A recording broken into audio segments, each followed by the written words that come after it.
Assalamualaikum Ustadz. Waalaikumsalam warahmatullahi wabarakatuh. Ini dari Sydney. Ya Ustadz, kalau seumpama kita ini kan di sini jauh dari keluarga ya Ustadz. Teman insya Allah udah seperti saudara. Nah, seumpama kita ada kelompok berempat, berlima gitu Ustadz. Cuman kita itu aja ya. Terus ada salah satu di kelompok kita ini melakukan hal yang kurang menyenangkan. Apakah itu kita boleh satu sama lain diskusi untuk menasehati si A ini Ustadz, atau tidak boleh, atau langsung menasehatin kita langsung sama si A tanpa Barakallahu diskusi fiik. sama yang lain? Baik, 4 Jazakallah orang khair ini semua Ustadz. tahu kan? Iya, Iya. Nah, jazakallah khair Ustadz. barakallahu fikum. Iya jemaah. Ini berkaitan satu kesalahan dari kawan kita. Mami tadi disebutkan ada 5 orang, satu berbuat salah. Semuanya tahu dengan kesalahan fulan. Jadi bukan mau menyebutkan kesalahan fulan kepada A, B, C. Enggak. Karena udah tahu. Yang diinginkan adalah mencari solusi. Enggak masalah.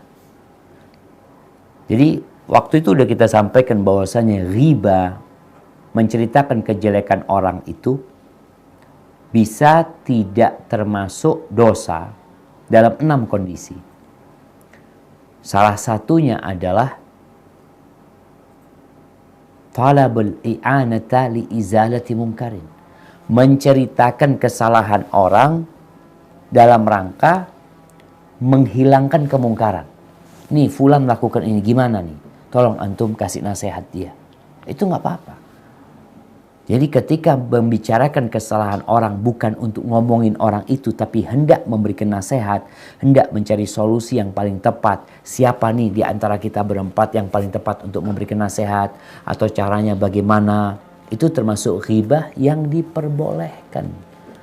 Tapi kalau sekedar ngomong-ngomong aja, jadi kita tahu ngobrol ini nggak ada solusi nantinya, berarti kita sedang menggunjing saudara kita.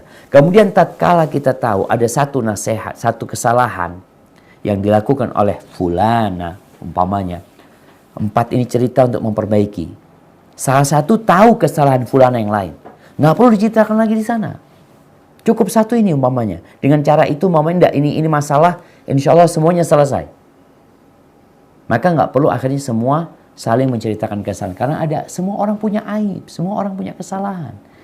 Tapi ada kesalahan yang diketahui bersama yang kita hendak memberikan nasihat. Tafadhol. Kemudian ketika salah satu tahu kesalahan lain, silahkan kau kasih nasihat. Ketika sudah dapat solusi tentang bagaimana memberikan nasihat, maka tafadhol. Kemudian jamaah, doa. 4 orang ini hendaklah mendoakan dia. Bagaimana kisah Umar bin Khattab radhiyallahu anhu. Ketika ada seorang yang biasa datang ke majelisnya Umar, tahu-tahu nggak pernah datang lagi. Umar tanya, kemana fulan? Oh, fulan berubah sekarang. Akhirnya Umar bin Khattab radhiyallahu anhu menyuruh sekretarisnya untuk menulis surat kepada fulan, memberikan nasihat kepada fulan, dan yang lainnya mendoakan fulan. Akhirnya ini orang datang lagi. Jadi benar. Hadza wallahu a'lam bissawab. Nah.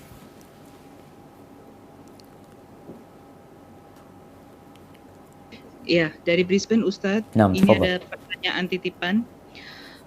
Bolehkah orang Islam melakukan pendonoran organ tubuh kepada orang-orang yang membutuhkan saat dalam keadaan sehat? Dan apakah orang Islam membuat wasiat ketika sepeninggalnya untuk mendonorkan organ tubuhnya dalam keadaan sekarat maupun sudah meninggal? Mohon jawabannya Ustadz. Jazakallahu khairan. Nah, barakallahu fikum. Ya jemaah, berkaitan dengan pendonoran organ tubuh ini, ada 2 pendapat di antara para ulama. Yang pertama, kalau bicara menjual jelas nggak boleh. Menjual. Ada orang menjual ginjal. Enggak. Dia nggak punya hak untuk itu sebenarnya. Sebagaimana perempuan na'udzubillah yang menjadi pelacur, umpamanya dia merasa ini kan punya anak. Enggak. Itu bukan punyamu. Itu milik Allah Azza wa Jalla dan harus ikut aturan Allah menggunakan organ tubuh ini. Berkaitan dengan yang mendonorkan, memang ada 2 pendapat para ulama, sebagian membolehkan, sebagian melarang hal itu. Khususnya dalam kondisi orang itu hidup. Contohnya nih, ketika orang punya ginjal 2, lalu dia donorkan. Allah memberimu dua karena memang manusia itu butuh dua. Manusia itu butuh dua.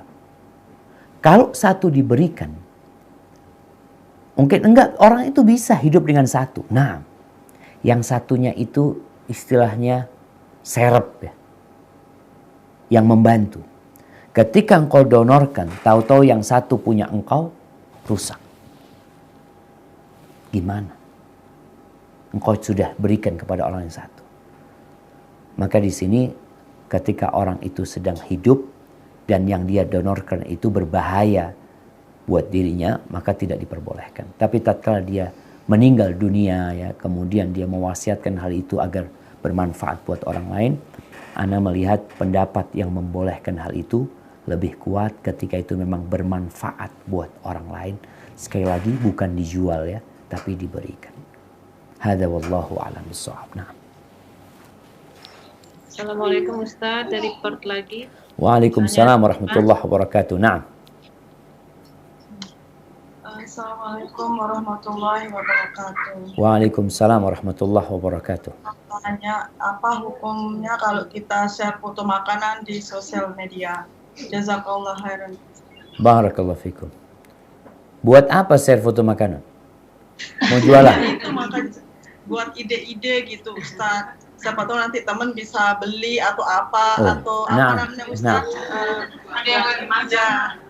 Barakallahu fikum. Ya jamaah, jadi sebenarnya kembali kepada tujuan tadi, manfaat. Contohnya, ana makan di warung, enak makannya dan murah. Ana share nih, kawan-kawan ini zen nih, murah ini. Jadi memang ada tujuan yang dan manfaat buat orang lain gitu loh. Tapi kalau nggak ada manfaat sama sekali buat orang lain, ini yang kadang-kadang kita membuat orang lain melihat sesuatu yang tidak bermanfaat. Lalu suruh siapa dia ngeliat status ana Ustaz? Kan antum memang kepingin dilihat. Tujuan antum bikin status kan ingin dilihat. Itu manusia ketika buat sesuatu tujuannya ingin dilihat.